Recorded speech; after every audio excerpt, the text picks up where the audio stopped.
How do you make money? You make money by believing in something that very few people believe in, having access to people that very few people have access to, by having a thesis that you're willing to put money behind, and being right. I always say to young people, so where do we think the world's going to be 10 years from now? What can you own as a knowledge set and become known for? To be good at venture is to become known for something that when founders say, I want to go do X, you're one of the 5 people they want to call. What's up, everyone? Welcome to another episode of Demo Day, the podcast for entrepreneurs and venture capitalists, where we demystify the culture of joining one of the top accelerator, incubator, or VC funds from across the world.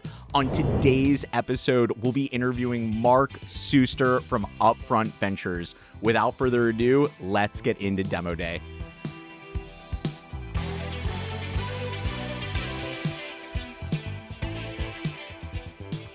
Mark Suster, welcome to Demo Day. It is really amazing to have you. This, for me, has been a personal goal for what seems to be almost 10 years now. I always envisioned someday you and I would be sitting across from each other, and we've had years to work together, but we are finally here. So thank you for making it down. I've loved working with you all these years. You guys have incredibly high quality in what you do, and like capturing the moment of video, understanding how to create a narrative around it, and producing great results. So thank you. That's amazing. I always start the podcast off the same way, and it's really around the why.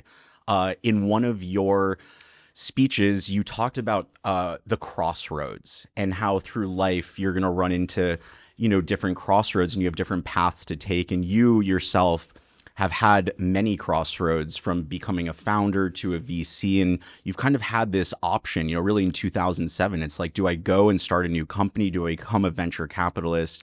And you decided to move into the VC world and back the future of founders and startups. And I was curious, like, why VC? What is it about this industry and this ecosystem that, made you kind of go in that direction at that crossroad in your life?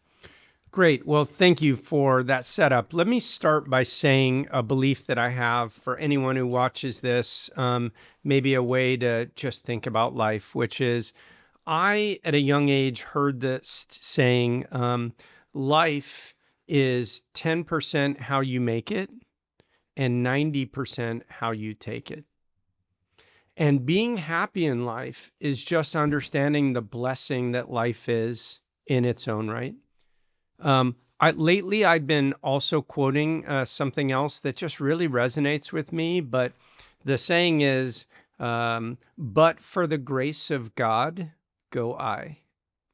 And what it's really represents to me is the luck that exists to all of us in life. And if you can see life as a blessing, and if you can wake up every day and focus on the positives you have rather than the things that you don't have, we can all be so much happier. And what are we here for if not to be happy in our own skin? So I was born in 1968. I grew up in the 70s and 80s in Northern California, in the greatest era to live in the United States, in a time where we didn't have conflict and war. I mean, we did in the Vietnam War. I was too young to kind of live through that. But for the most part, we've had, I'm 57 now, 57 years of relative prosperity and peace. And what a blessing. And I grew up the child of an immigrant father who moved here from Colombia, South America. His father had to escape from the border between Ukraine, Moldova, in an area called Bessarabia because of the pogroms. Jews were being killed. And he couldn't come to the United States because the United States didn't welcome everybody. So he ended up in South America. And I'm going to come to your quote, and I know this is a long-winded intro, probably longer than you wanted, but how do I get so lucky to be born in the era where in the 1980s, I became a programmer in high school? Why did I become a programmer? My brain is just wired that way. I like logic and structure and problem solving. And my mom had enough money to buy an IBM XT. It was the first IBM ever shipped with a hard drive. The hard drive was 10 meg. And it was a miraculous thing because we didn't have to put in floppy disks and swap them back and forth like everybody had to before then. To have a father who was mathematical. And so my brain was kind of wired that way. We didn't have a lot of money. I grew up in Sacramento. I was told I was a rich kid because I went to a public high school called Rio Americano, and that's where the rich kids went. And until my whole life, I thought I was rich. I grew up, and then I went to college, and I realized there were no rich kids in Sacramento.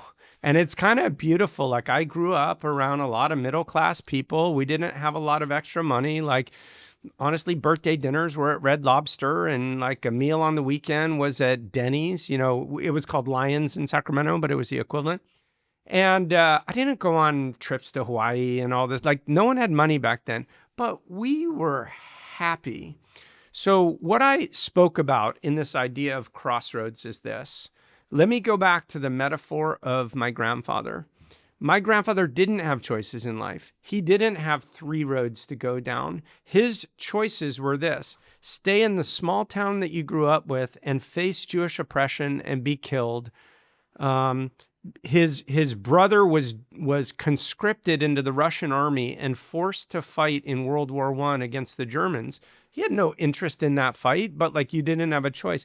And my grandfather wanted a better life, and he had 2 splits in the road. One is stay, and the others go. And as a child, he fled with nothing and ended up traveling around South America selling cutlery because that's all he could do. And he settled in Medellin, Colombia, where my father grew up. Then my father was faced with one major choice. Do you pursue medicine, which is what his family friends were telling him to do, and try to go to America, or do you stay in Medellin, Colombia? This is before the drug cartels. But he's like, okay, here are my choices. It's a pretty scary thing to think I'm going to move somewhere else in the world. And by the way, it's a very different world where you didn't have like airplanes and people traveling everywhere and all the time. Like, people didn't travel as much back then. And he made that choice, and he came to the United States and became a doctor. He was one of the very first non-English speaking pediatric residents at Children's Hospital of Philadelphia. And like the great story of immigration in America, he made this his home, and so proud of what he became. And he got drafted into the Army, and he served. He was, again, blessed, but for the grace of God go I. He was blessed because they needed pediatricians in the States, so they sent other doctors to Vietnam. But then they had to look after all the kids that were left back in America. And that was my father in America in the Vietnam War, not getting deployed to Vietnam. So I grew up, and, I didn't have a lot of choices in life. But I just want to fast forward to one thing, and then I promise I'll stop so I don't filibuster an entire hour. But in the 1990s, so I was a programmer. My first job out of college was as a programmer. I built custom software for large corporates. And I didn't think about life. I was paid $27,000 to be a programmer in 1991. I didn't have credit card to run up debt. I ate Taco Bell at the end of every month because that's all I could afford in the last 4 or 5, days of my payroll until I got paid again. Like, I understood the value of hard work in a dollar, and sort of I feel blessed with that. So fast forward from that until the late 1990s. Throughout the 90s, you had a bunch of people working at Goldman Sachs and Credit Suisse, First Boston, and Morgan Stanley, whatever. And they were making a lot of money, and they felt amazing. And they bought their Rolex watch, paid $10,000 for it. They had the top reservations to the top restaurants in New York, and they would buy $100 bottles of wine, and they felt amazing, right? And along comes this new industry called venture capital. And the venture capitalists in the dot-com era suddenly had enormous wealth. Like, nothing like these Goldman Sachs people who went to Princeton undergrad and Harvard Business School and were the top of their, reflective circles or whatever. And they felt bad. And why did they feel bad? Because suddenly the best tables at the best restaurants were now occupied by venture capitalists. And suddenly, instead of $10,000 Rolex, it was an $80,000 Patek Philippe. That person should have been happy in life. They are just privileged relative to 99.9999% of the world. And yet it was this chasing somebody else's status that they wanted. And so there was an article in the Wall Street Journal, it really impacted me at the end of the 90s, saying how are all the Goldman Sachs bankers not happy? And then fast forward, like hedge funds become big and VCs don't make as much money and the hedge funds are making all the money. You can spend your whole life chasing someone else's happiness, or you can choose within to look at the blessings that you have and feel grateful. And so I just go back to those two quotes. Life is 10% how you make it and 90% how you take it. On any equation, I've been blessed. And but for the grace of God go I. So my closing statement to you is, people now have crossroads. They have 5 different routes they could take. Should I be a VC? Should I be a founder? Should I join someone else's startup? Should I join Facebook, Google, whatever? Should I go back to school? Should I get an MBA? And it's the fact that you have choice and you fear making the wrong choice that brings so much angst and agita to people. And so I say, make the best choice you have in life at the moment that you have it. Start down that road and never look back, and be happy with the choices you make. And you'll make more choices going forward. And the blessing that you have in 2025, heading into 2026, is the roads are not closed. They have more crossroads in front of them. My grandfather did not have new roads. It was one road. So life is a blessing. Yeah, the way you ended it in your speech was, the burden of choice at the crossroads you take are not a burden, even though it feels like it. It's a gift handed to you by many generations. I thought that was really well said, and I definitely connected a lot with that.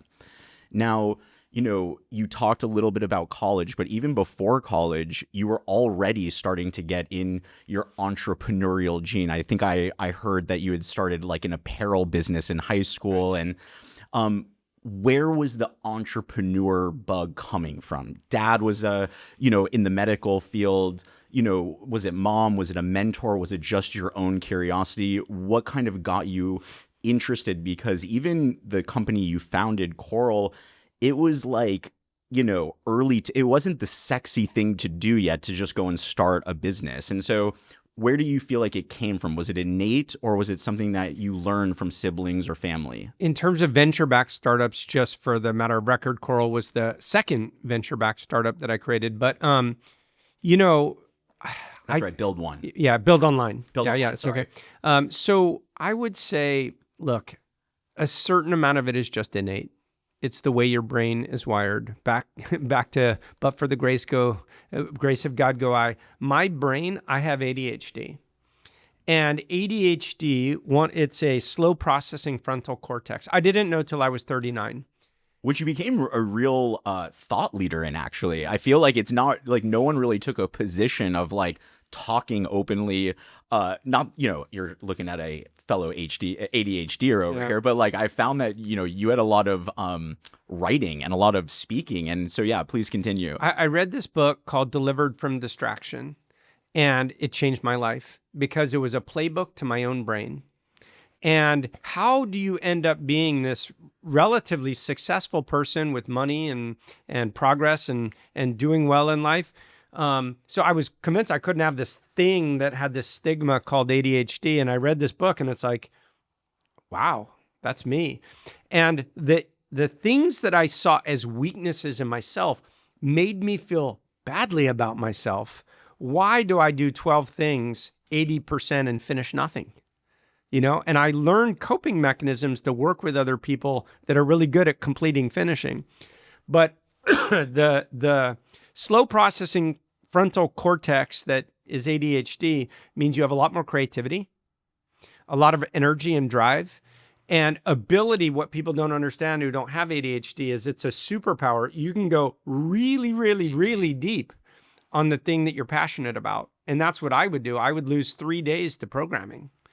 And I'd block out everything else in my life and I wouldn't pay my electricity bill because that's kind of a boring task. And eventually I guess I'll figure out how to get that paid on time. But I want to figure out this new language, Java, that got released and how to program in Java. And so I would go super deep. So the question is like, how did this happen? I don't know. In high school, I was on the basketball team.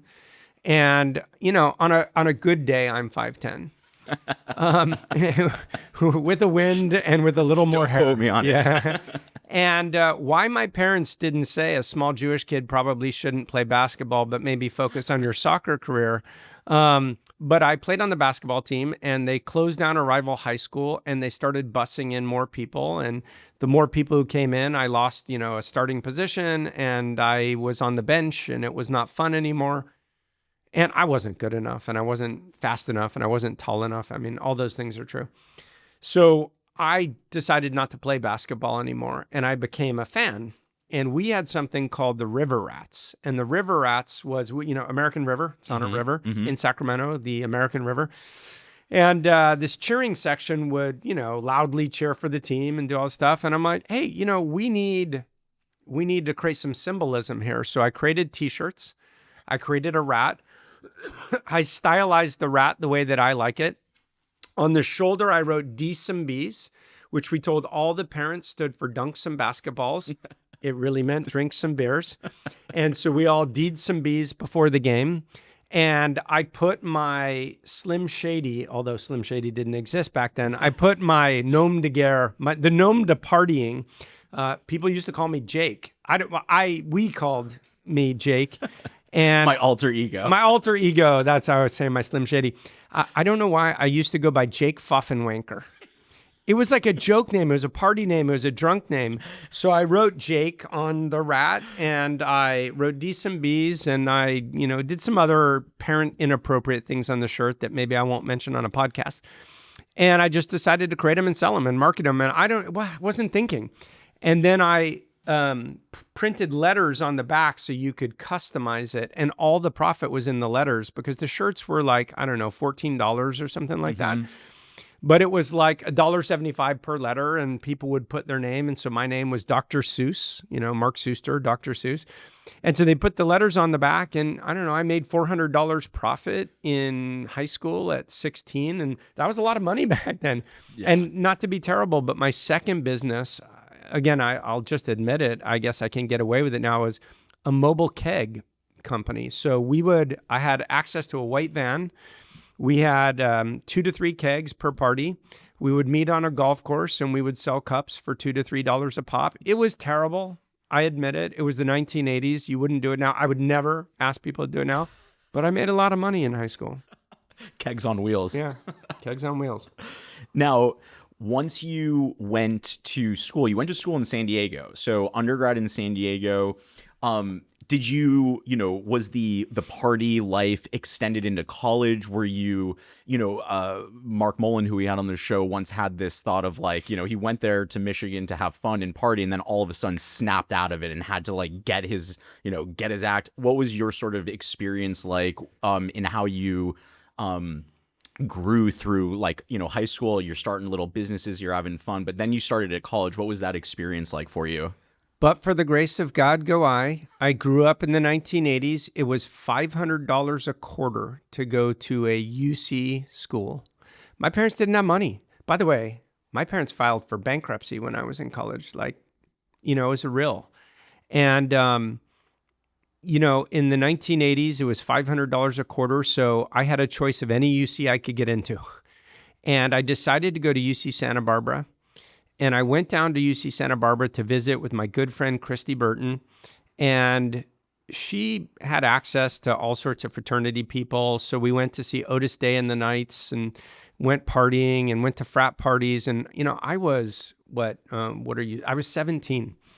And I was hammered the entire weekend. Isla Vista. Yeah. My God. Yeah. How did I survive? People actually die in Del Playa, peeing on the edge of the cliffs and falling over. I shouldn't joke about it. It's a real thing. Totally. But that could have been me. It wasn't.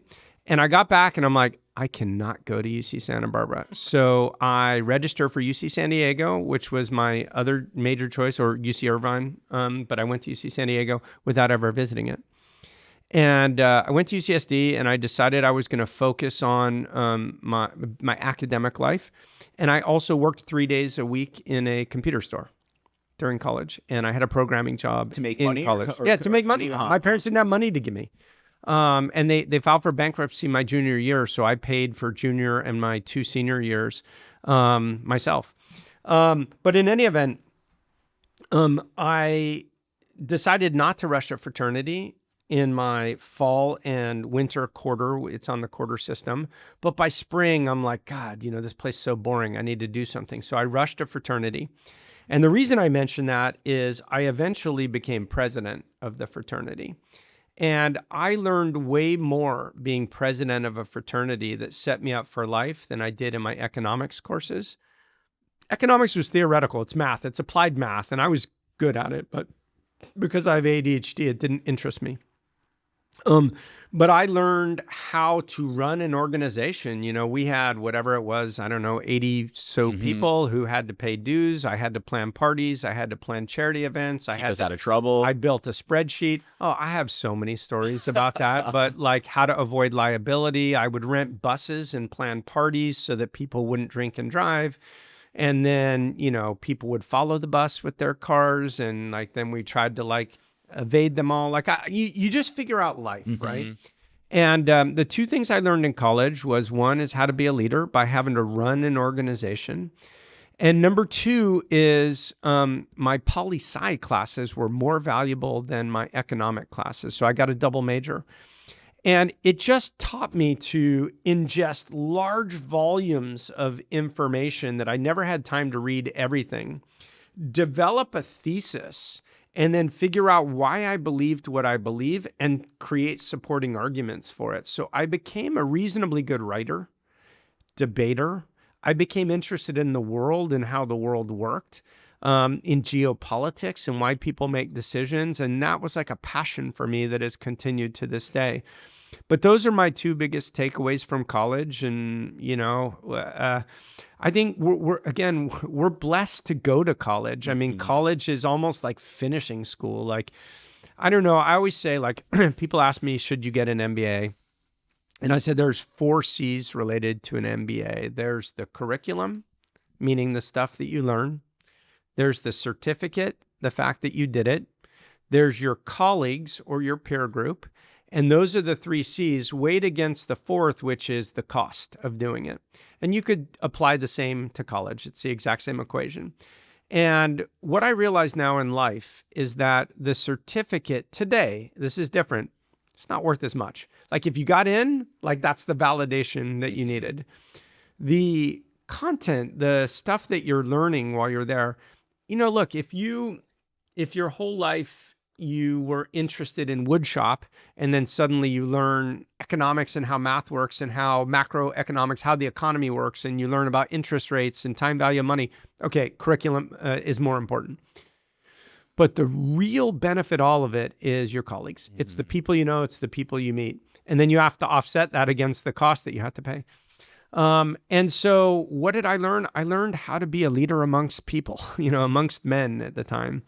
And that's an incredibly valuable thing that stood with me for life. And so it's life skills, really. You kind of mentioned it, and maybe this weighs against the 4 C's, but you took 6 years or 5 years or so in between undergrad and your master's program. And I was curious if, today when you're talking to your kids as they're going through college, do you still believe that the right path, but it sounds like, it's more of an equation. It's not for everyone. You kind of have to weigh the different components. But once you got out of your master's program, you jumped right into, was it Accenture that you started working with? And, that experience, obviously it's your first real role working at a team like that. But right after Accenture is when you started your first business, right? It was kind of a transition from working at Accenture. What kind of made you want to leave? I just got my master's. I'm now working at this corporate, I'm working at Accenture. And, what made you want to start your first business and really go after it? So maybe I'll add a 5th C that I've never really thought about, but I like having a lot of C's. My grades weren't C's, but just to have a framework, credibility. Right? So that's maybe correlated with certificate. Certificate gives you credibility. When I graduated from my MBA, University of Chicago, you needed the credibility to work, to be a CEO, to work in investment banking, frankly, to be a VC. I just think that the credibility now comes from lived experience and comes from peer groups and what you know. And I just don't think it's as valuable anymore. And I think organized education is broken. And the costs are too high, the benefits are too low. Our ability to establish credibility in somebody without having to look at that exists. So I think masters are a waste for almost everybody. There are, of course, many exceptions. If you want to be a researcher in biology, you probably have to continue your education. You want to be a doctor, you have to, but even doctors, like, how fucked up is our system that, you're kind of like slave labor until 35, 36. Drowned in debt. Yeah, drowned in debt without the income to really pay it off. And why do we want that for society? And there are places in Europe where when you go to undergrad, you can do an accelerated undergrad MD, get practical experience earlier in your 20s and start practicing earlier. I think that would be better for society. And in a way, honestly, what I really believe, and no doctor is going to want to hear this, but I think the medical system works pretty much like the education system in the United States, which is they try to control supply to keep wages high. And if you had more of a free market, we would have more doctors and more nurses. You have to have some credentialing, right? You don't want to go to someone who's never really studied how the body works. But we should have a massive increase in supply. So in the United States, there's about a 55,000 gap for the amount of doctors relative to what we need. And it's not decreasing. More doctors are retiring, fewer people are going into it. We don't have a system. So the baby boomers who are retiring are the biggest population that America has ever seen. And the replacement population is my population, which is Gen X. And Gen X is much smaller in aggregate than baby boomers. And again, a lot of people don't think about how economies work. Yeah. But you have all these people who are going to retire, no longer paying taxes, no longer investing, no longer consuming, but they're trying to make their money last throughout their life. And you have Gen X, which is now we're reaching our peak of earning potential and our contribution to the economy and our spend and everything. But we're smaller. And so how are you going to provide healthcare for people who are living longer, with less taxpayers, with not enough doctors, with not enough nurses? So one way is immigration. Well, that's off the table, and that's not coming back. The only way to solve this problem, sadly, there are multiple ways you could solve it. The only way it will get solved in America, robots, technology, not just robots, technology full stop. We need to innovate and automate. Robots are going to play a part. We have a national crisis around loneliness. We have a national crisis about how we care for our aging population. I lived in Europe for 11 years. In Europe and Asia, family units live closer geographically. Mm-hmm. Family units are more accustomed to have aging parents living with them. In the United States, people generally don't live close to their parents. The parents are generally alone and lonely. And sadly, what happens is I've realized as my in-laws and my parents have gotten older is people start falling, spending time in hospitals, sucking up a lot of costs in the healthcare system because we're not doing preventative things. And so we're looking at a lot of investments in the space right now. Wow, that is fascinating. I feel like, each of these topics we could probably spend an entire podcast on. So, very appreciative of you bringing me into your headspace. And I'm going through something similar, watching my parents getting, older. And I see a lot of those issues you're talking about feeling right in front of me even. Once you started, your business, which was sort of that transition, there was a moment when you said, I want to go out onto my own. I want to start a business.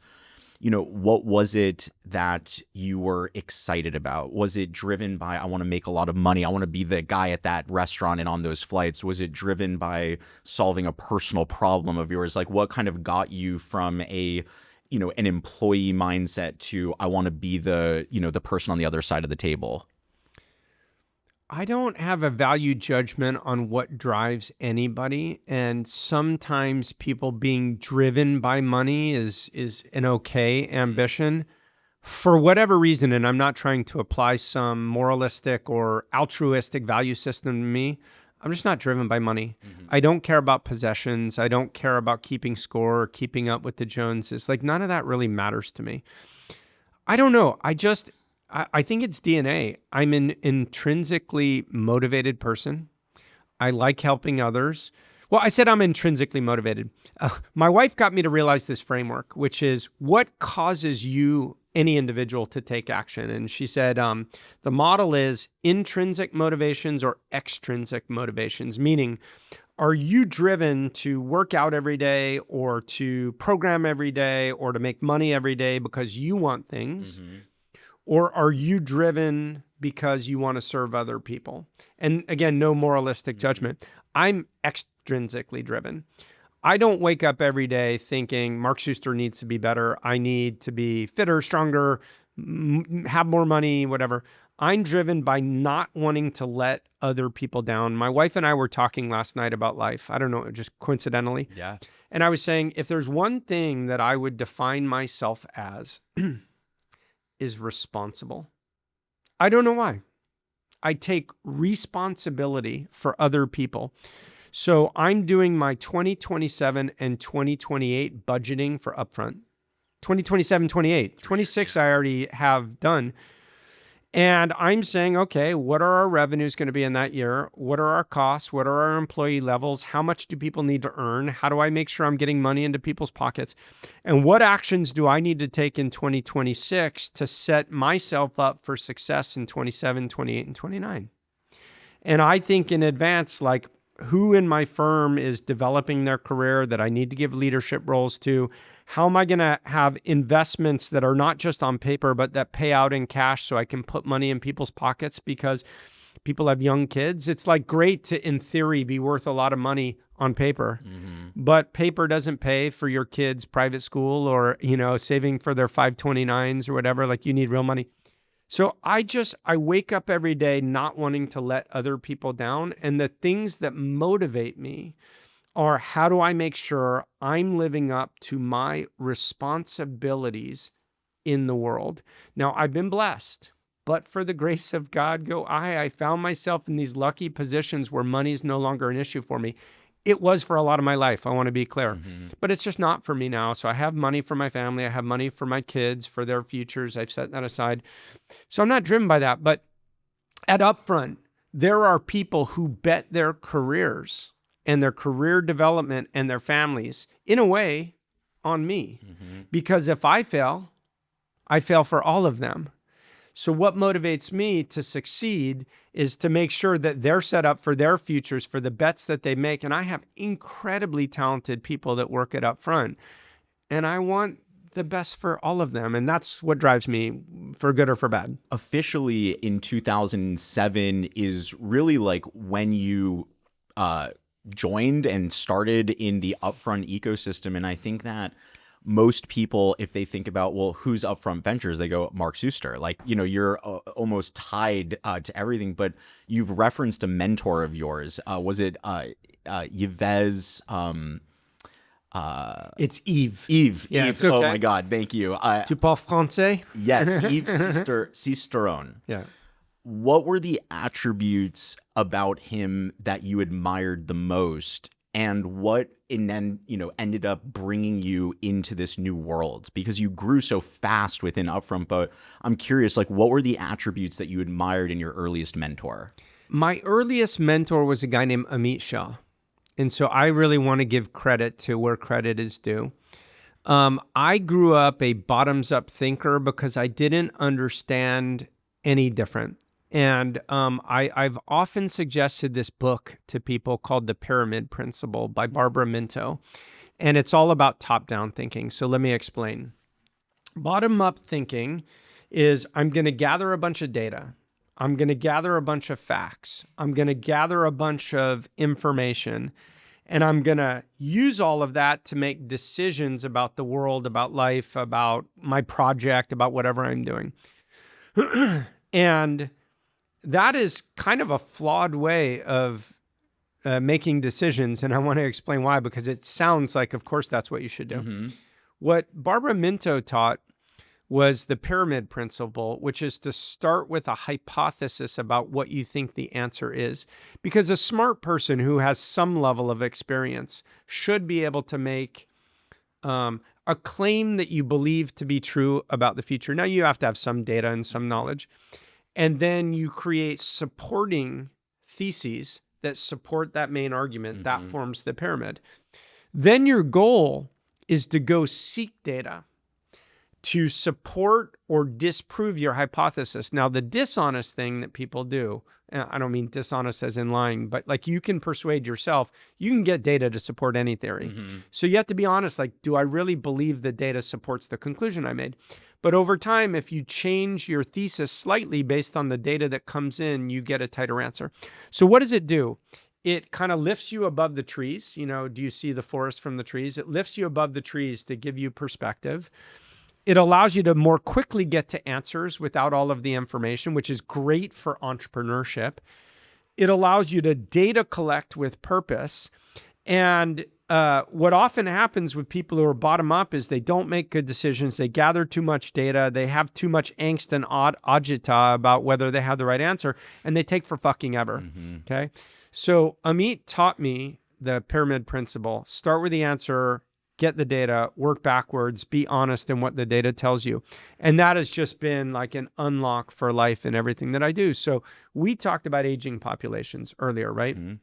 So I have the data to suggest that the baby boomers are going to retire for another 12 or 13 years, that they're going to pull their money out of the economy and they're going to need healthcare. So let's start with that.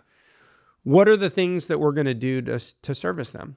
Well, I have a belief that we need more devices in their house that are incredibly simple to operate, not complex, that are not mobile apps, that are not things, that are static devices, that are I/O. What does that mean, I/O? Input, output. The ability to measure what's happening in a privacy-safe way with those senior people, and apps that children and extended caregivers can use to track what the parents are doing in a privacy-safe way and to coordinate care for their parents, also with a healthcare worker in the loop. And I have a belief that that's going to be one of the ways that we provide better care for our parents. It'll be robots and all the other things, but first generation won't be that.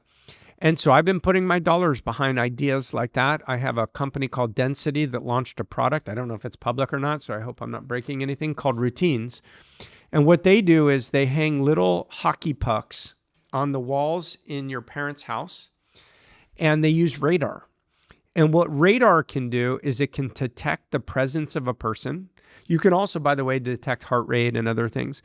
But if I can map out your house and I know that you have a bathroom, a living room, a dining room, a kitchen, and your bedroom.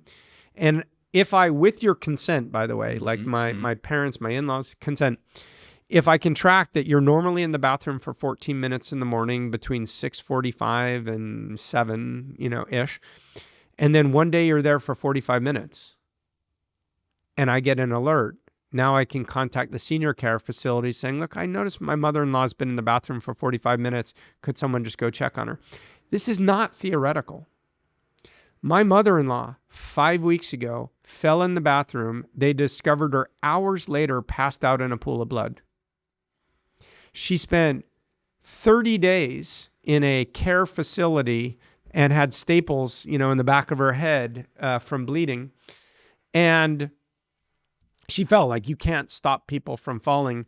But if people could have gotten there faster, outcomes could have been better. And thank God they got there at all. But like all of this I/O is knowable. So to take a short story and make it really long, what I learned from my mentor, Amit Shah, is top-down thinking. Now, Eve was the founder of what's now Upfront. It was called GRP Partners, which was Global Retail Partners. He ran the firm starting in 1996. Next year is our 30th anniversary. He backed a young, dumb entrepreneur named Mark Suster. He was the backer of both of my companies. We worked together for 8 years. I just saw in Eve like this kind of top-down thinking, ability to have a macro perspective on the world. And, he's very good at working with entrepreneurs, like inspiring people, motivating them. We have very different styles. We're yin and yang. We work really well together. But I joined him in '07. I became managing partner in 2011, 4 years after I joined. Again, I don't know why. Like, I could have just sat back and said, I want to be an individual contributor for 10 or 12 years. It's just not in my blood from childhood, from high school, from fraternity, from every job I've ever had. I just take the role of I want to lead things, set direction, organize people, be a benevolent dictator, like be good to people, give people responsibility, trust people, but set direction rather than following other people's direction. And he let me do that. So in 2012, I rebranded GRP to Upfront. Was there a story behind it? Or Yeah, there was. GRP, before the firm was created in the 1980s and 1990s, had backed the best retail companies in America. They backed Starbucks, Office Depot, Costco, PetSmart, PF Chang's, Jamba Juice, like a bunch of brands, and they were amongst the first checks and stayed through IPO. Okay, so they did incredibly well. So that led Eve to create a fund. But by the time I joined, we weren't global. We were United States. We weren't doing retail anymore, so we were partners. But here's the dumb thing. Have you ever heard of RAS syndrome? No. So, an ATM machine. Mm-hmm. What does ATM mean? Automated teller machine? Yeah, so what does ATM machine mean? Give me money? No, automated teller, machine. Oh, yes. It's stupid. Yes. That's what RAS syndrome is. RAS syndrome is repeated acronym syndrome, RASS. Repeated acronym syndrome. So GRP Partners actually stood for Global Retail Partners. Right. I'm like, that's stupid. It's dumb. Let's change it. And he's like, well, you're renaming my baby. And I said, look, one day you're going to retire. And they're not going to say, there goes Yves Sisteron, the founder of GRP Partners that got renamed to Upfront Ventures. They're going to say, there goes Yves Sisteron, the guy who created Upfront Ventures. And it's true. I didn't create it. He did. All I did was rebrand. And I wanted something memorable. And so we did a branding exercise. It was hard, but we defined our values. And our values are what you see is what you get. In computing terms, when I grew up, it was called WYSIWYG. What you see is what you get. And with Upfront, we're like, this is who we are. We have a point of view. Your job is to run the company and make the decisions. But we're not going to shy away from having a point of view. Point of view doesn't mean you have to do what we tell you. It just means you're going to hear from us a lot. If you don't want that, we're not the right fit for you. Mm-hmm. The second thing is we're early. We don't want to build a $10, $12 billion fund. There's great firms that do it. It's not who we are. We're upfront. We're early. So in a way, it was a double entendre. And I wanted something memorable. And I wanted something I could own the URL for. And so we rebranded in 2012. And most people don't know we were GRP and they don't care. And they're like, there goes Yves Sisteron, the founder of Upfront Ventures. And next year marks 30 years since he founded it. Now, I have several questions for you about how you think about investing in founders. But something that I found to be really, interesting is that your path to managing partner was so fast. And I think that there's so many venture capital, early managers, people that are, principals or seniors. Like, what advice do you have for the up and coming VC on their path to partnership? What does Mark Suster want to see in, and you've got young guns yourself that are making a name for themselves at Upfront. Like, what does it take to become a partner, and what advice do you have for those seeking to be so? So first of all, I always tell young people is know something better than most. How do you make money? You make money by believing in something that very few people believe in. You make money by having access to people that very few people have access to, by having a thesis that you're willing to put money behind, and being right. And so I always say to young people, it's much more convenient, or like it's much nicer for you to go to cocktail parties with all your Stanford, Princeton, Harvard alums and say, I'm doing generative AI applications in legal or accounting or robotics or whatever. But if you're chasing a trend that has existed for 6 or 8 years and you're just entering 2 years from now, like, I don't think that's a recipe for success. So where do we think the world's going to be 10 years from now? And what can you own as a knowledge set and become known for? To be good at venture is to become known for something that when founders say, I want to go do X, you're one of the 5 people they want to call. And so have a domain and then control your own branding and narrative. Like be public about it. Write your thesis, write a blog, appear on podcasts, go to conferences, espouse ideas, organize dinners, organize breakfasts, invite founders in that category, invite other VCs in that category, become known. I want to point to a guy that I have a lot of respect for, and his name is Mike Annunziato. Mike lives in New York. I think he's got 3 kids. I think he lives on the Upper East Side. Sounds kind of posh. I don't think he's that posh. Very smart guy. And for whatever reason, he made an early bet on space. Now, space is one of the fastest growing categories of the tech ecosystem. Of all the dollars going into space, 40% of them are going into LA. It is the biggest booming market in LA right now. And people think of space, they think that means I have to compete against SpaceX. I mean, there's a million things going on in space. Countries in the future will compete on only a few dimensions. One of them is cybersecurity. One of them is shipping supremacy, the ability to move goods between multiple locations. But a major one is space, the ability to control everything that's happening on the world. Think of this. Think of GPS. There's very few countries in the world that have their own GPS system. The United States happens to be the leading player. If we shut off access to GPS to someone else, let's say Iran, and they can no longer track the movement of goods and resources and people around the world, if I can have the ability to monitor what's going on the planet and see troop movements, if I can change the dimension of a ballistic missile as it's traveling or track it and shoot it down, that determines the primacy between countries. But then you think, let's project out 3 to 5, maybe 10 years. The ability to mine resources from the moon, the ability to mine resources from asteroids, or let's go further, the ability to collect energy in space, to take solar, this like bountiful energy source, to capture it, harness it, and use lasers to deliver it to the planet. Now let's go one step further. Now let's say I can begin to build data centers on satellites in space that can do AI processing in space where you have bountiful energy and only the results have to be transferred to Earth.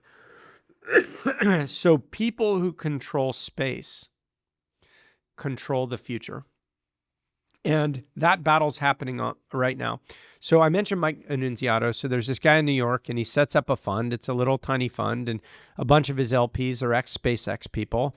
And I don't know, somehow really early, he corners the market on funding people coming out of SpaceX, going to create their next companies. There's been something like 100 spinouts now from SpaceX in the last 4 to 5 years that have raised in excess of $100 billion. And, you know, every time I see one and I'm like, Mike's in that deal already? And we're looking at it for the first time. I'm like, Annunziato! But I love the guy. He's smart. He hustles. He's helpful to founders. And he became known for something, not before anyone, but before most people. And I think that's my advice to young people is pick your lane. And it's okay if you're wrong. Like you can pivot in 2 to 3 years to your next thing. But rather than doing what everyone else is doing. Yeah. And, you know, this might be just from my own vision, but I even feel like Nick Kim, you know, it's like I never thought of him as a when he was at Crosscut, but now it's like, oh, when I think of space, I think of Nick Kim is in that, and it's like you've done such a great job of like creating an environment for When that to Nick happen. Kim, you asked me what advice I give people. When Nick Kim joined Upfront, and Crosscut had a very good investment in a satellite company. And also Nick Kim's mom had worked as like an engineer in like aerospace flight. I forget exactly what it is, but in the flight area. So like he had some familiarity with it. He had interest in it. He was passionate about it. And I said to him, focus, pick a lane. Like don't do 20 things. Be the expert in the space national defense domain. And he's like, I like that. And I think that would be good for me now.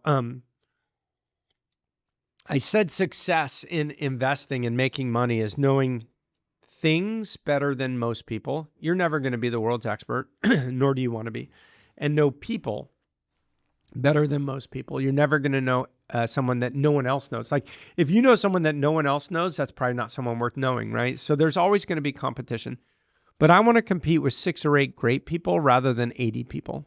You want to go compete on generative AI deals right now, you're competing against 80 people. You're competing not just with the best, Sequoias of the world, Andreessen, but you're competing against dumb money that bids up the price on stuff as well. So I want to compete against 6 or 8 people. And I said to Nick, if I were now starting my career, that's what I would do. And by the way, I am doing it. I am also making my own investments. And then Jacques Sisteron, and you'll note the last name, Jacques Sisteron, who has been one of our best young performers, who's now an investment partner, is also doing space. So all 3 of us have leaned into the space and national defense category and are funding a wide range of companies in the category. For my own personal curiosity, like what was your aha moment with space? Because like growing up, you think of space as this like, this thing that's happening, but then like, I could imagine your career, like you start inching your way and that was an interesting conversation. Oh, that, you formed a belief that who owns space owns the future. Like what was the moment for you when you're like, holy shit, like I see it? Go back to college. I told you that my poli-sci major was more valuable than my economics major. I just became interested in the world. I became interested in why the world works the way it works. When you look at our largest industry, like in computing, we think we're the only thing that matters, but natural resources, without energy, we have nothing. So if you cut off petroleum, which, like if you want to be like a save the world, I only want clean energy, you will kill about 2 billion people in the world just by cutting off petrol. Why? Because petroleum is not only required for farm equipment to create the agricultural products and to create the meat that we need to feed the 8 billion people that are in the world, but a byproduct of petroleum is what creates fertilizer. If you reduce fertilizer in the world, you reduce crop yields, people die. So the best estimate that I read is from a guy called Vaclav Smil. He's probably the world's leading expert in oil and energy markets, and I read almost everything that he writes.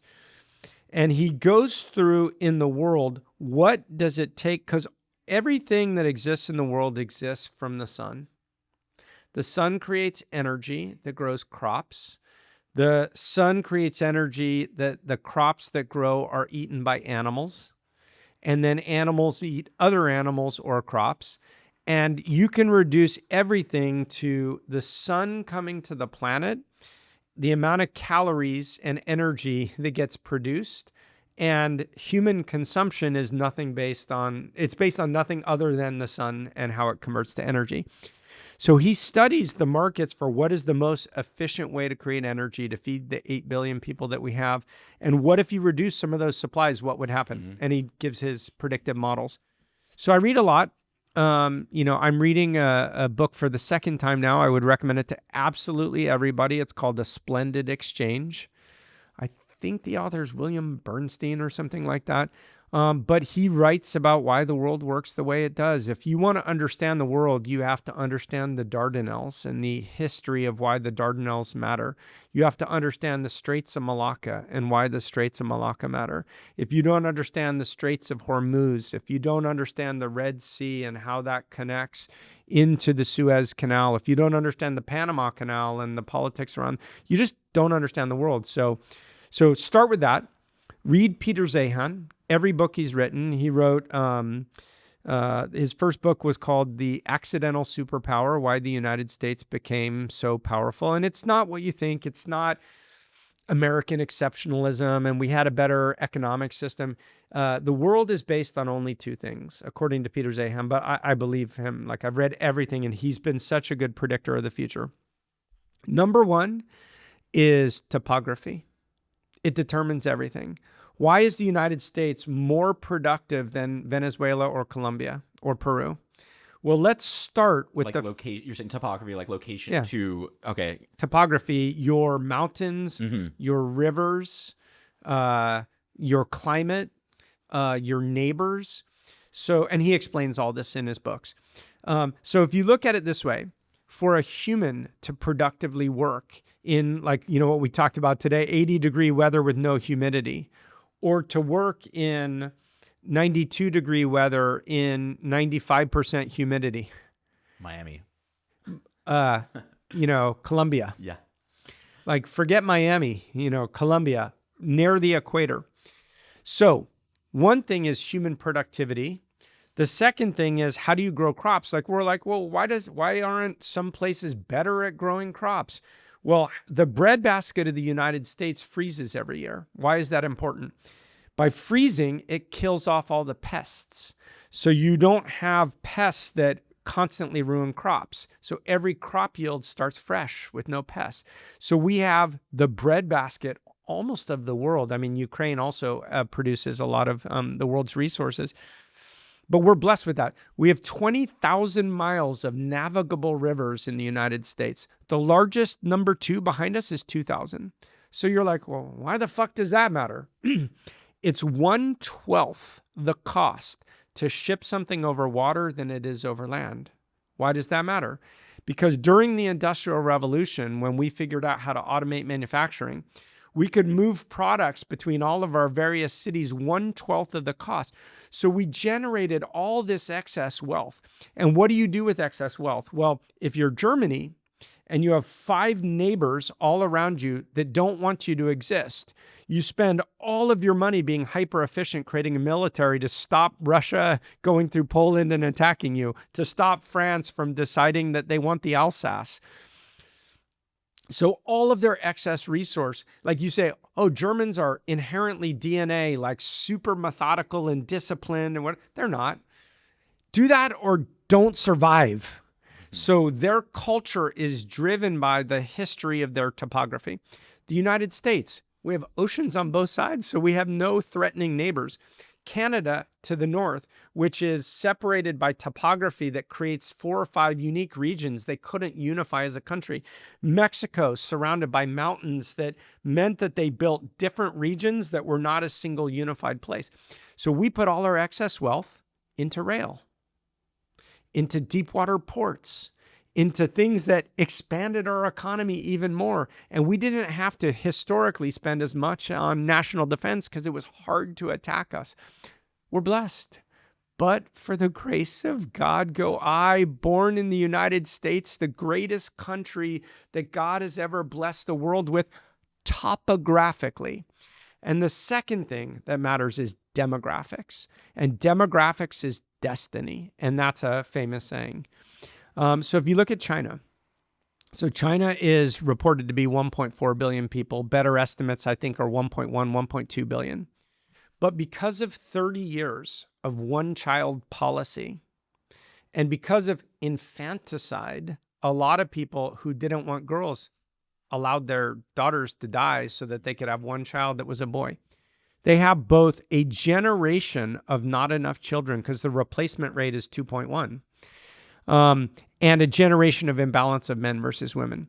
So they are in a demographic freefall. And when you get to a point where you're in a demographic free fall, there's no way to fix it. The only way to fix it would be to take 200 million people and like import people, like, which culturally is very difficult to do. So all projections are that they're going to go to 500 million. So demographics is destiny. We know what these places are going to look like 50 or 100 years from now. Right now, I think South Korea is about 0.7 children per family. Japan, I think, is 0.87 or 0.9 per family. The United States has fallen below the replacement level, I think, for the first time. I think we're at something like 1.8 or something like that. I mean, thank God, like much bigger. But it's a real problem. It's a global problem, and demographics matter. So we're going to have this world where we have population decreases in a lot of wealthy countries. I'll go back to investment. The only thing that matters is like we're either going to have less GDP per capita, less healthcare, less manufacturing, less consumption because we have less people, or we're going to automate and find ways to use robots. As much as people want to fear them, we need robots to do the things because we will have smaller populations. So why space? We want to fund the biggest industries that are going to have the biggest impact on the future of the world. So one is healthcare. It's the largest expenditure in the United States. It needs to be fixed. We spend 25% of all our investment dollars on healthcare. It also happens that Southern California is the #1 market for healthcare in the country.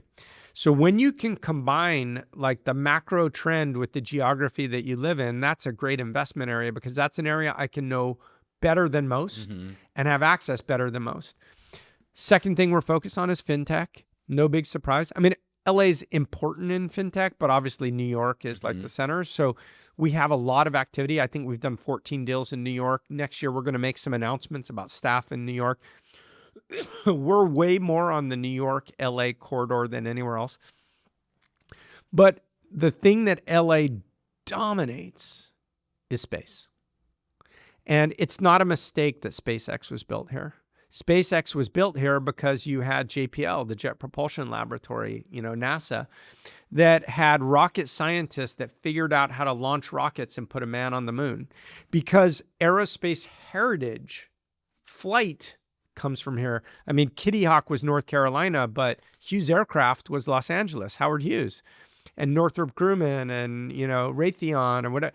It's always been a very big defense contractor. So you have the talent to have created a space-based company in SpaceX.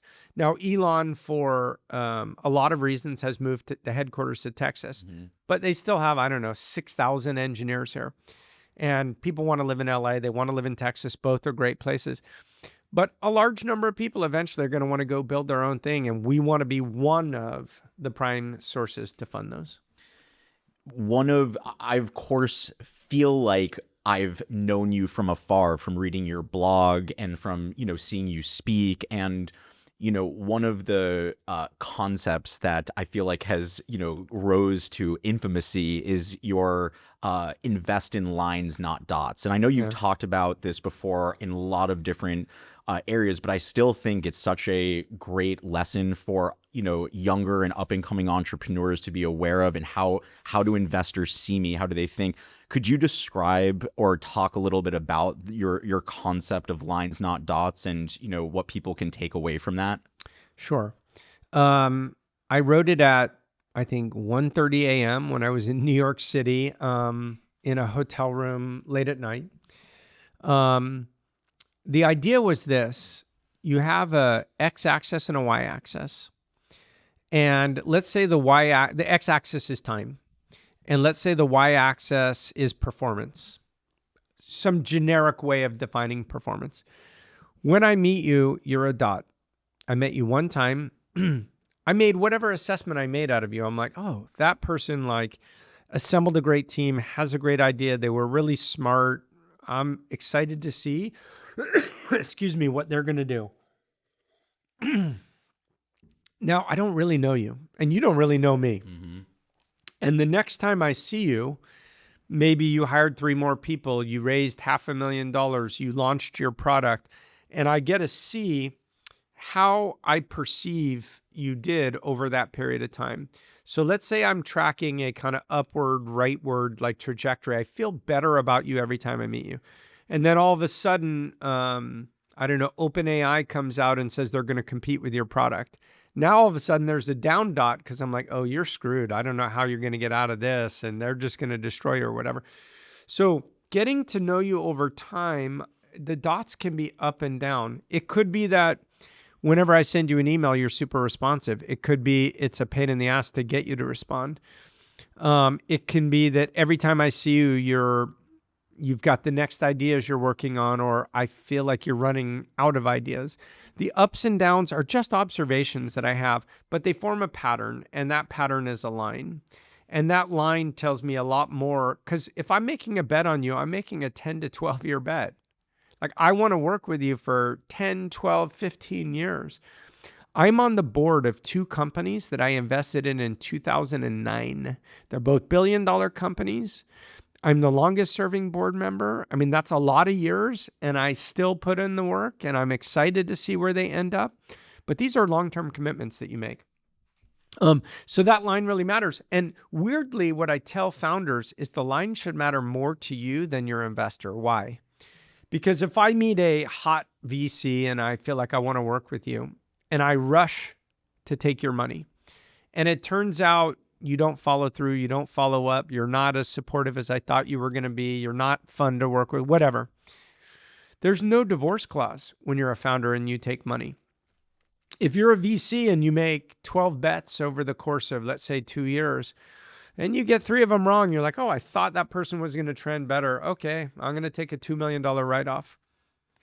But founder, there's no mentality that says, I'm just going to write off X VC. So I think founders should take a little more time getting to know their VCs over time. And are they responsive? Do they do what they say they were going to do? Do they read your email? Do they follow up? Do they make the intro they said they were going to make? Do they progress in their knowledge and understanding? Do they remember what you covered in the last meeting? Now, you can shorten your knowledge of, or your perception of the line on either side of the equation through referencing. And I always say referencing in a way is more valuable than your own impression. Like if I call 8 people you've worked with in the past, I'm going to start to form an opinion of what your actual work is like rather than how you present in the meeting. If you call 8 founders that I've worked with, you'll get 8 different perspectives. Some of them will like say nice things just to be nice, and some will say, mixed things or whatever. But you can form an impression. And I think it's important to make those calls to shorten your understanding of what the line will look like in the future. Now, you've backed so many early stage startup companies. You've had so many dots that have walked into your office. What are some of the most underrated qualities that you see in your most successful founders? What makes you lean in and say this person's got it? I want to start by saying something that I'm really fond of saying in private circles now, which is there's a very thin line between crazy smart and crazy. And I want to fund people right at that line. So sometimes I have to do really uncomfortable things, which is, I'm not sure if this person is crazy or not. We sort of over glorify startups, but the reality is they're about the least healthy thing that you can do. And I want to work with people who are obsessive about their company to the point of being unidimensional. I don't want you doing 10 things. I don't want a bunch of diverse interests. I want evenings and weekends and early mornings and 5 a.m. flights instead of 10 a.m. flights, and fly out on Sunday morning rather than Monday morning, and obsession. I want text messages from you on Thanksgiving and Christmas and New Year's Eve. And I'm obsessive too. So you won't be surprised if good company. You won't be surprised if you get a response when you message me. I'm not glorifying that, but that's what it takes. And again, I've used this analogy a lot publicly, not a lot, but I have talked about it publicly. When you look at what it took to become Kobe Bryant, as a society, we somehow respect that he woke up at 4 every morning and went to the gym and did free throws before anyone else was awake. And that he clearly couldn't do 20 other things because he had to be obsessed about being the best basketball player of his generation. And we glorify that in athletics. Then you take a movie like Whiplash. Did you see Whiplash? Oh, yeah. So Whiplash is about a drummer who's obsessed with being a good drummer, and it's about like an instructor that's like insane to the point of being crazy about trying to produce the best musicians. And the takeaway for most people in seeing Whiplash is how crazy these people are. But if you took those same two people and you applied them to basketball, you would say how much you admire them. So let's take what it takes to be successful in sports, what it takes to be successful in music, a hyper-competitive industry. And we may be like respected in sports. We kind of respect it in music, but a little bit less. We're like, bro, like, get some balance, get some perspective. When it comes to work, we're like, don't be a workaholic. But you want to be Mark Zuckerberg? You want to be Sam Altman? You want to be Elon Musk? He sleeps on a fucking couch in the office and like has no life other than the things that he's working on. But you want to be the best of your generation at creating something that makes a difference in the world. How can you expect that in athletics you do one thing and in startups I'm 9 to 5, 4 days a week or 5 days a week or whatever? And like, what the hell is work from home Fridays? I don't get it. Like, if Friday's a work day, why the fuck aren't you in the office working? Like, if you're not in the office working, I don't know, are you at yoga? Are you taking a beach walk? Are you like going to a cafe in New York with your friends? Like, so I just think there's a certain obsessiveness. Now, I'm not glamorizing it. It's not healthy. I always say I'm looking for missionary founders who are like mission driven and who are obsessive. And I kind of think that's what it takes to create extreme outcomes. When it comes to the criteria, so, you've talked before about how, there's the right, I'm trying to remember the 3 categories you talked about in a follow-on investment, but, it was, do you believe in the market? Do you believe in the team? And do you still believe in the valuation? Exactly. So when you are of this mindset that's like, I want borderline crazy. In fact, I got to almost ask myself, like, are they a little over the line?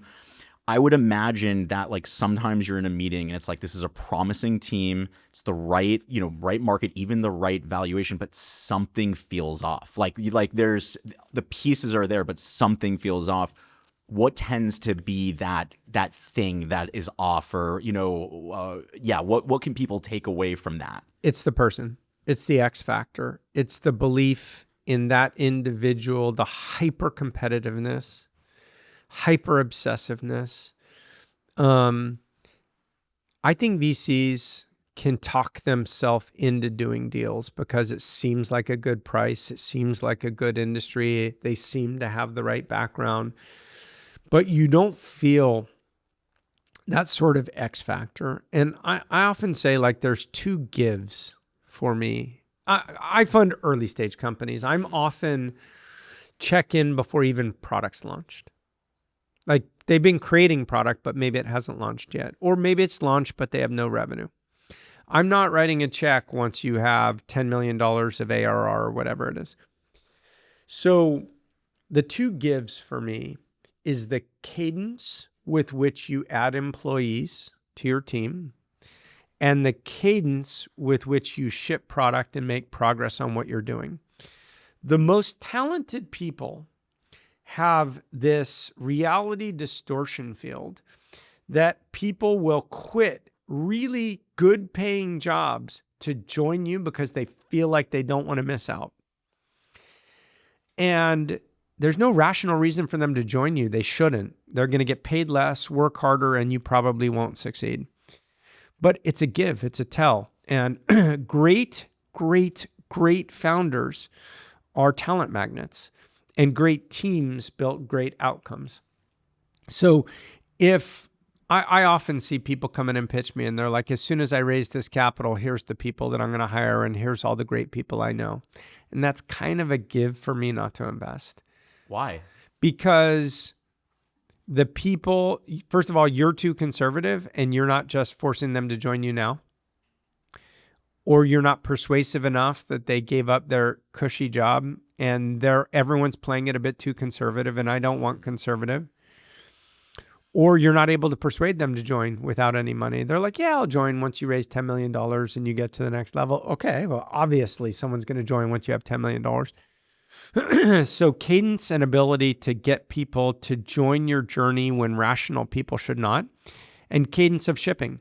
Because I just find so many people who tell me what they're going to do, they tell me versus show me.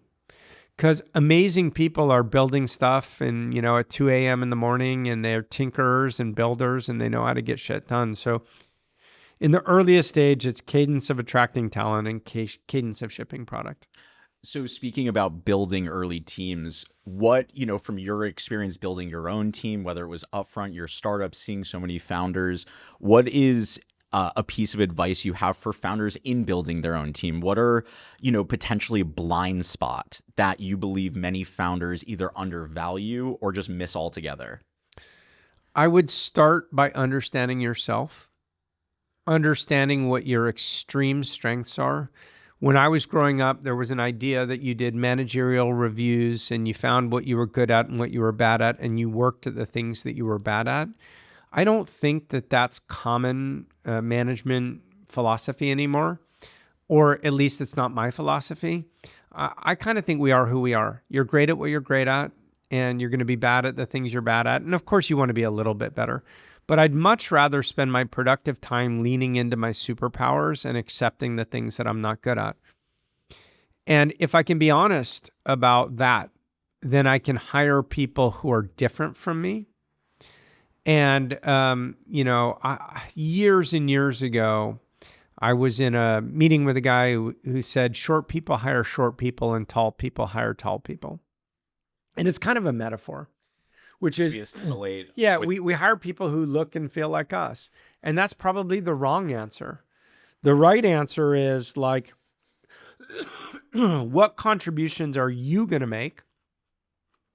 If you're introverted and incredible, like your mind is gifted at building things or mathematics or whatever, but you eschew like public meetings, business development, spreadsheets or whatever, you might want 2 or 3 people that help you accelerate the things you need to build, but you probably want some people who are good on the other side. So I've been working with a lot of engineers for years, and especially in the space and comms area, and really good engineers. And I work with them on how do we build someone who's equally talented as you on go-to-market. And those people are cut from a different cloth. And the things that you don't value in other people are the things they're good at. And you need to acknowledge that and acknowledge that they're going to do things in a different way. But you create a more holistic pie. Let's talk about Upfront because you asked me about it. Yeah. There's 3 managing partners at Upfront now. Myself, Stuart Lander, and Kevin Zhang. We couldn't be more different, the 3 of us. So I'm a shaper. I'm a dreamer. I'm a guy who puts things into action. I'm like, let's go take some risk and just make progress, and then I'll figure out what I fucked up later. I don't want everyone like that. Stuart is incredibly methodical. And he's the best that I know of taking a 70% idea or a 30% idea and figuring out the 500 things that have to take for this thing to actually be completed. And we pair really well, which is shaper, shoot from the hip, innovator, go do things, never miss anything, super organized, super disciplined, completer, finisher. We are yin and yang to each other. Luck or by design?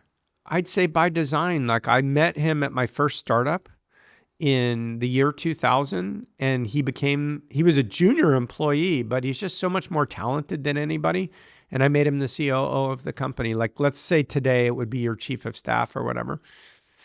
I just, like, even before I understood that I had ADHD, I knew what my personal limitations were. I was pretty honest with myself. I married a completer finisher. Like, my wife is... Me too. Such a nice yin and yang to me, like to my chaos, and she keeps my worst instincts from taking over our lives. And hopefully the chaos monkey that I am creates a little excitement in her life. Like, I think we balance each other really well. So that's Stuart and I. We're both Jewish. He's British, I'm American, although we both are kind of citizens of each other's country. I lived in England for a long time and became a dual citizen. He's lived here for 20 plus years. But I'm kind of your typical loudmouth, opinionated, chest-pounding Jew.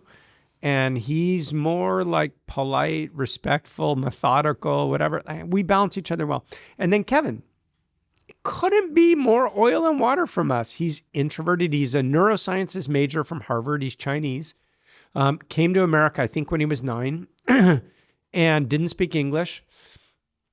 Became a video gamer. Off the charts smart. I call him an encyclopedia. And in the early days of him joining Upfront, like, here we are in these meetings, like, let's go take over the world and all this stuff. And Kevin was kind of quiet. But, when you went around the room, you're like, Kevin, what do you think? And he had all the data, had all the facts, had an opinion, was super polite, organized this plan. And then I'd listen to all the chest pounders around the table. I'm like, Kevin's right. I trust him so much. He's so smart, and he's become he now runs. Is he like the bridge now of like the vision? Well, he's the future. I don't know. I think he's 37. I should guess, but he's been doing this for 14 years or so, and he runs all non-GPs. So he runs all from investment side. He runs all the associates, and he runs all partners that are not yet general partners. And then I run the general partners. And he's a great manager. I'm a shit manager. And the idea between management and leadership, leadership again is the ability to point at the future, to have enough information and facts to get to the top of the tree, to figure out what direction you need to go, to inspire people to go move in that direction. But then to move an army, a troop in that direction also takes, management, which is how are we going to take these 1,000 people and each give them tasks and track their daily performance and how much food do we need? How much supplies do we need? How do we create supply routes and supply lines? And I'm like, oh, that's too much information. I don't want to know that. I just want to know we're going there. Can someone else please figure this out?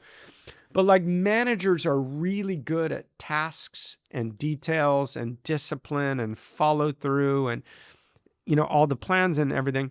And I'm just not good at that. I feel like, I guess I should ask the people who work with me or for me, but I feel like I'm reasonably good at understanding talent, empowering talent, giving them goals, setting direction, trusting them, knowing when they need feedback that it's not going well. But someone also has to help manage all the details. And it's just not my forte. And I think being honest, looking in the mirror and saying, I think I'm reasonably good at leadership. I have to be honest, I'm not very good at management. And it's not that I just want to absolve myself from the responsibility of having plans. I do fucking spreadsheets and I read legal agreements and I can get in the weeds and do all the details. It drains energy. It's not just that it drains energy. When you have ADHD, I will sit with the most complicated spreadsheet and stay up till 2 a.m, working on it. And then I'll send it to my CFO, who's incredibly talented. Her name is Nina Sen. And I'll say, I finished it. But of course, I finish 80% of it. And then she figures out all the things I did wrong. And Mark, you didn't account for this. And we haven't planned for that. And this line, you actually calculated the cells wrong. I'm like, yeah, but directionally it's finished. No, Mark, it's not finished. Or we just completed an SPV. So we invested $27 million into a company alongside one of our LPs. And to do an SPV stands for special purpose vehicle, meaning it's outside of our core fund. We put our core fund in, and we also created a new vehicle to invest in one of our companies. And I dreamed up the idea, met with the founder, talked about the structure, got super excited about it, did enough analysis to know why I thought it made sense for us to put more dollars in. And I'm like, we're done. Of course we're not done. There's 500 million things that it takes to get the legal agreements, set up the legal entities, do the due diligence, work through all the legals, talk to our co-investors.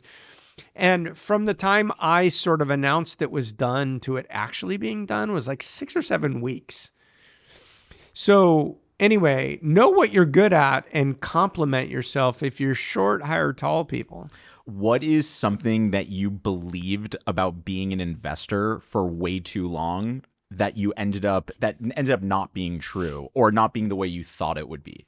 I really have tried to be open-minded to people who see the world differently than I do, and to find, even if I don't always change my style, to be open to other people's style. And I want to give a few shout outs to that. I'm going to start with Brian Singerman, who ran Founders Fund for years. I met Brian when I was new at my VC career. He was new at his VC career. And he explained to me that they don't take board seats and that they don't like try to be super active on boards. That was anathema to venture capital. I'm like, how could you be so wrong? Explain to me the ways of the world, Brian. He's like, look, a lot of this came from Peter Thiel. A lot of the stuff that happens on boards is set up your budget, agree, what your plans are for the year, figure out your 409A valuation, approve stock option grants, like debate strategy. Should I buy this company or buy that company? And a lot of it is like really detailed task-driven stuff, and someone has to do it, right?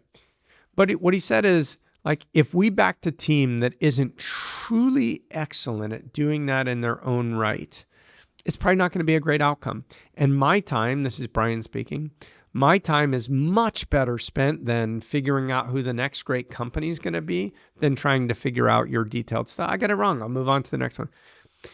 It always stuck with me. It's not my style. It's not what I could be, but I always respected him and I respected them for that. And I think they were great at that. So that's one. A second is Keith Raboy. We had this idea that we have to lead deals or not be in deals. He's like, I don't know why VCs are so like dogmatic about that. What a dumb thing. I'm like, what do you mean? How could you be so wrong? He's like, I don't know. If Sequoia's leading a deal and I didn't win it and they're putting in $20 million, and because I have a good relationship and I would have wanted to do it, they'll take $2 million of mine and they'll do all the work. Why wouldn't I invest in that? If I believed in the founder, believe in the team, and I believe in Sequoia, I'm not an idiot. So that's second person. Third shout out I'd give is to Vinod Khosla. And Vinod also is like, I don't want to sit on boards. Because he said, like, board meetings, this is me paraphrasing. Sure. He didn't actually say this, but a version of this. And I met him very early in my career. And he said, boards is a place where VCs go to show how smart they are to other VCs. It's like, I don't want to do that. I don't want to waste my time having to listen to all these other VC opinions. So what he does is he invests in the founder and says, I'm not going to join your board, but I want you to come see me whatever periodic amount of time. I think it's once a month. And I want a half hour a month with you. And I realized for myself, I have way more value in spending time with the CEO, debating with them what they're working on outside the confines of having to listen to every other VC speak and the kabuki theater that is a board meeting than I do in the board meeting itself. I sit on boards, I do the work, whatever, like that's who I am. But like I learned a lot from watching the way that Vinod approached things. So, if I look back on my history, there just have been these people who have an alternate path to what they do that has like inspired me. Josh Koppelman and all that he's done has really inspired me over the years. So I try to stay open-minded to how other people do the job and what I can learn from them. I would be remiss not to at least briefly speak about the Upfront Summit. Yeah. There are thousands of events that happen each year in Los Angeles, but there's only one event that everyone wants to be at. What doesn't matter where you are, getting phone calls. Hey, can you get me into Upfront? Hey, can I go to the summit? Hey, there's something about the Upfront Summit, and it's been at the Rose Bowl, the Intuit Dome, other incredible venues. Got to give a special shout out to Carrie and Mayu and the whole team that like makes it all happen each year. But what was the vision, the original vision of Upfront Summit? And why do you believe it's caught on like such wildfire? Why is it the place that everyone flies in for, everyone wants to be at? First of all, I really appreciate that. Thank you. I will tell you the origin story and some of the funny early days. Circa 13, 14 years ago, I'll rewind 1 year, 15 years ago, We had our annual meeting. They're called AGM, annual general meeting. It's like the annual board meeting for VCs where your LPs, your limited partners, come and hear you speak. And we all put on suits, and we, went to a fancy hotel, and we stood at the lectern with our microphones, and we presented like our financials, and we presented, here's the companies we're excited about and all that stuff to our LPs. And a bunch of them didn't attend. So it was a small crowd. It was a small room, and some did attend. And I looked at them when I wasn't on the stage, and this will say how long ago it was. They were all on their BlackBerries, like barely paying attention. Wow. Yeah. Yeah. That's old school. Pins, the little pins to each other. Exactly. So I'm like, this is so stupid. What a waste of time. We put so much energy into this performance, and you're just on your BlackBerry, and half of you don't turn up. I also remember trying to raise money, circa 2009, 10, 11. And LPs just didn't believe in LA. They were like, I don't know, it's an entertainment town, which of course the entertainment industry is so small relative to aerospace and healthcare and shipping. Like 43% of every product that comes into America comes through the ports of LA and Long Beach. Like it's the Asian hub into the United States. It's like the Latin American, or at least the Mexican hub into the United States. It's such an important place for like logistics and economics and transportation, but everyone reduced it to that one thing. And weirdly enough, a lot of VCs wouldn't fund in LA because they only wanted to fund things in the Bay Area. That's obviously changed, but like that was kind of how things were in 2007, 8, 9, 10. And so I thought I need more people in LA to experience LA. So I decided to open source my annual meeting. And what I did is I took all the VCs in LA and I said, why don't you guys all come to my AGM? I'm going to try to bring the people I can bring, a few VCs from NorCal that I know. I'm going to try to bring a few like corp dev people from Salesforce and places that I had worked. And let's all just gather to celebrate LA. I'm going to try to get all my LPs to come. If you can get a few of your LPs to come, let's make it like this thing. And so we held it in Beverly Hills, and it was good. It was weird. I did weird things. I don't know. It's like goes back to like college. I had a slam poetry guy come and read slam poetry, and he just inspired me. I love the guy. He's so good. And he did a thing about the iPhone and how like technology's taking over our lives, And this is again 14 years ago or something. And people were like, what's going on here? Like, why is this guy doing slam poetry and stuff like that? It goes back to ADHD. I have a really low boredom threshold.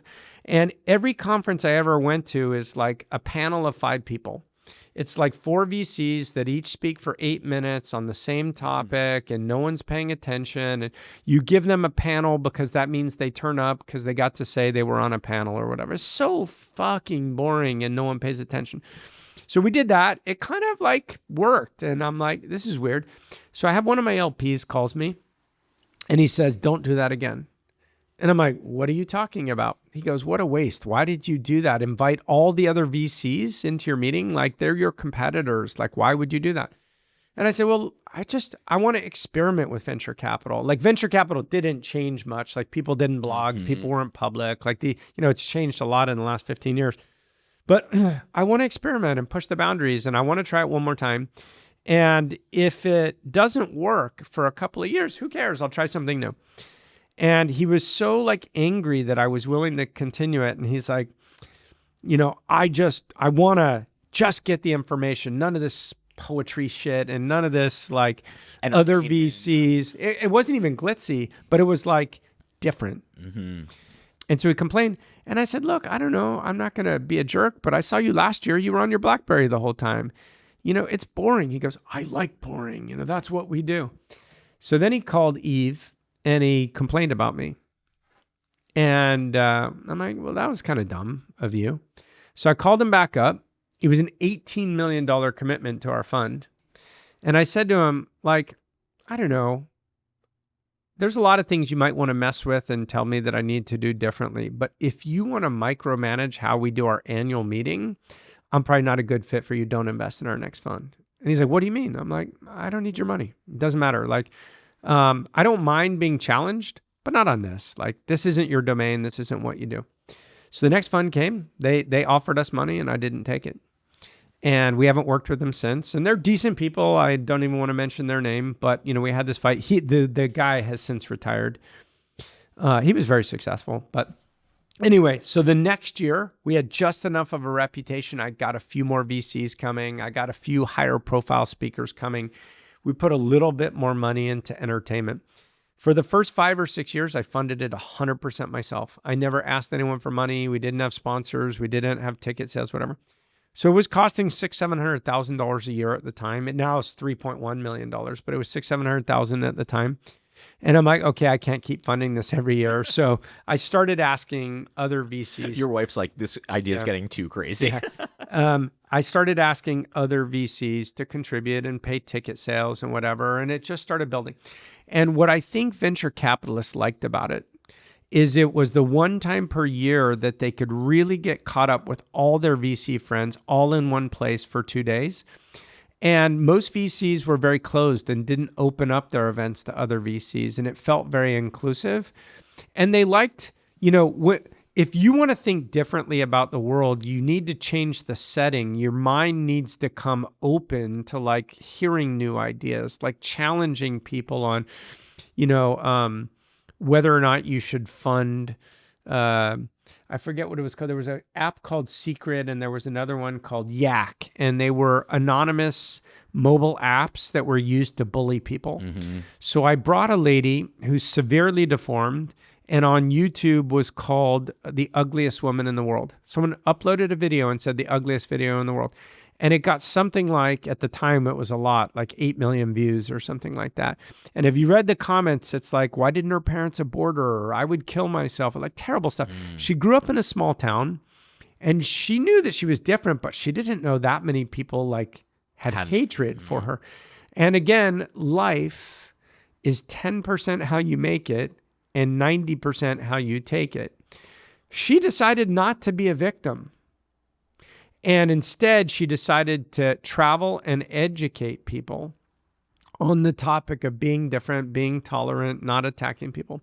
So I put her on stage with her filmmaker. She made a documentary film about it. And I mean, there were tears in people's eyes. And I said to everybody, I got on stage and I said, this is a consequence of what you're willing to fund, because ideas like this, like Yak, can be funded if you want to. Maybe you'll even make money. But like, isn't there like a greater cause that you're after than like a quick buck? Like, this is the consequence of funding. Like, because if we don't fund stuff like this, then, we don't have to be having that conversation. So anyway, so I just think people came more open-minded to hear things. And then I started inviting LPs, and, like a lot of them came, and then people realized it's hyper efficient to come to an event where you can meet investors. So if I had LPs coming, I could have VCs come. If VCs came, then entrepreneurs had easier access to VC. So it became this like sort of synergistic thing for Los Angeles, like in a way, like trying to like have some pride in my hometown and bring more people here. Well, you do an incredible job. And I think that's exactly what it is. Like, seeing people come together. And I've heard from multiple, it's the best place to see all my friends, all my colleagues. And anyway, I'm so excited to, to see what you guys come up with this year. You always do it. I have too many questions. Yeah. This would literally go on forever. So I'll try to wrap this up with just a few of them.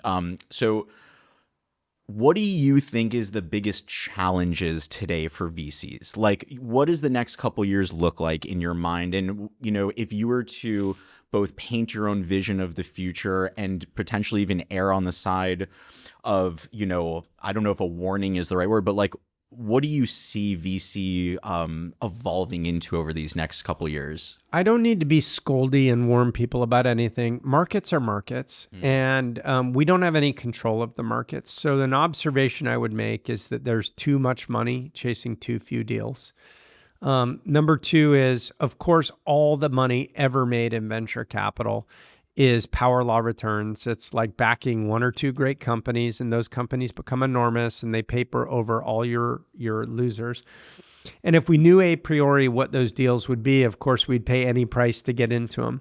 But for us, we try to be reasonably disciplined about sticking to our strategy, about being willing to overpay, but pay fair and reasonable prices, at writing checks that we can afford to lose if we get it wrong. And we try to stick to topics that we feel we know better than most people and not try to fund everything. And so, like you mentioned, Nick Kim, earlier I spoke about Jacques Cisteron, like they're going super deep in edge computing, in space, even in things like weather and understanding the weather and ability to have devices that can help you with insurance markets or military buildup or anything that's determined by weather patterns and weather information. We funded a cloud seeding company. It was on the front of the Wall Street Journal yesterday, called Rainmaker. Augustus, incredibly talented young entrepreneur here in El Segundo. And what they're doing is they're flying drones into clouds with material that helps take the inherent precipitation that's in the cloud and release rain. 8% of a cloud's potential falls over land, 92% falls over the ocean. So all they're doing is saying, how can we make more than 8% fall over land? Right now, they're working on an initiative to try and refill the Salt Lake. Like, that's how amazing their ambition is. So Augustus, a Rainmaker, they were on the front cover of the Wall Street Journal today for doing that. So anyway, so I would just say, like, we're in an industry where we don't get to shape prices, we don't get to shape terms, but we can choose what kinds of deals we want to do, what we want to be experts at. And I always tell my peers inside of Upfront, keep consistent to the same strategy. We've had the same strategy now dating back to 2012. Keep executing on that. We're going to do lots of great deals.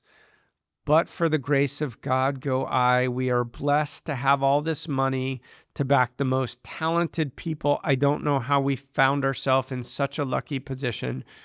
But there's another saying that I've always adhered to, which is, if I start with the premise of luck playing a role and being open to luck, I like the saying, the harder I work, the luckier I get. So we just have to keep doing the job. And over time, you will find places, even where you unexpected, to get lucky. Mark, I think this is a really great place to cap this episode. I have a part 2 already in my head. Sure. But it is so incredible to have you here. I'm very thankful. I feel just a lot of synergy and connection with you and the Upfront family. I do feel like meeting Carrie and just the journey that I've been on. It's been really incredible, and I just want to say thank you so much. Thank you, and I want to return the favor of saying thank you. Coefficient Labs has produced the highest quality video production out of the Upfront Summit. We use it every year. You guys create incredible content, and we use it to tell the story of what Upfront Summit represents to us and to the community. And we go in with our idea, go back to this idea of like, we want to go here, but somebody has to translate that into work that represents our vision. And that's been Coefficient Labs for a long time. We place a lot of trust in you. You're one of the few partners that we brought into our inner circle to help us achieve our vision. So thank you for that. Amazing. Amazing, Mark. Well, until next time, everyone watching at home, I'm Sean Goldfaden from Coefficient Labs, and this is Demo Day. Peace, guys.